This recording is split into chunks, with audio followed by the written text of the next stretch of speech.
Comment une crise financière, qui concerne a priori les banques et le secteur financier, peut-elle s'étendre progressivement à l'économie tout entière? Dans 3 minutes, vous saurez tout, ou du moins vous en saurez plus. Pour bien comprendre, on va imaginer une banque, mais une banque minuscule. Comme elle est minuscule, elle a seulement 10 clients, parmi lesquels on trouve 6 particuliers, 3 entreprises et un État. Un État minuscule qui s'appelle la Nanonésie, célèbre pour son ukulélé et pour ses palmiers nains. Mais revenons à notre banque miniature et penchons-nous sur son minuscule bilan comptable. Ici à droite, voici le passif, où figurent les ressources de la banque, ses fonds propres, les dépôts de ses clients et les prêts consentis par d'autres banques. De l'autre côté, voici l'actif, c'est-à-dire ce que la banque fait avec ses ressources. En gros, elle le prête à des particuliers, à des entreprises, à d'autres banques, et puis à ce client un peu spécial, la République de Nanonésie, dont l'économie florissante attire les capitaux du monde entier. Mais revenons encore au bilan. La banque paie des intérêts sur les sommes qu'elle a empruntées. Son passif lui coûte de l'argent. Heureusement, son actif lui en rapporte. Et comme la banque est gérée adroitement, l'actif rapporte plus que ce que coûte le passif. Le solde est positif. C'est comme ça que la banque paie les salaires de ses employés et fait des bénéfices. Tout va donc pour le mieux dans le meilleur des mondes minuscules, lorsque soudain, patatras.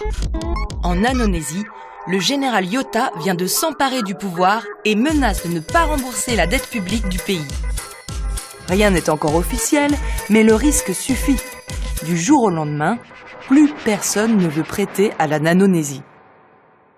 Parmi les actifs de notre banque, ceux qui concernent la Nanonésie ne valent virtuellement plus rien. Si bien que le bilan de notre mini-banque bascule dans le négatif et qu'on commence à évoquer le spectre de la faillite. Les clients inquiets pour leurs économies retirent massivement leurs dépôts, ce qui est précisément le moyen de provoquer une faillite. Et c'est là qu'entre en jeu le terrible effet domino. Rentrons un instant dans le cerveau d'un investisseur. Si la banque X fait faillite, se dit-il, alors la banque Y ne récupérera pas les 7 milliards qu'elle lui a prêtés l'année dernière. Donc, il faut considérer Y comme virtuellement en faillite à son tour. Et si Y plonge, elle ne pourra jamais rembourser Z, et ainsi de suite. On assiste à une véritable réaction en chaîne à l'issue de laquelle plus personne ne fait confiance à personne. Les banques ne se prêtent plus entre elles.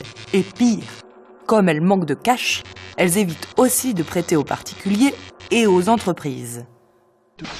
Les entreprises, qui n'ont plus accès au crédit et anticipent une baisse des commandes, réduisent leur production et licencient. C'est comme ça que la crise bancaire devient crise tout court. Parce que ces nouveaux chômeurs sont aussi des consommateurs qui vont consommer moins. Quant à ceux qui travaillent, inquiets pour l'avenir, ils préfèrent épargner plutôt que consommer. Bref, la demande plonge. De nombreux touristes, par exemple, annulent leurs vacances en Nanonésie et partent dans le Cantal.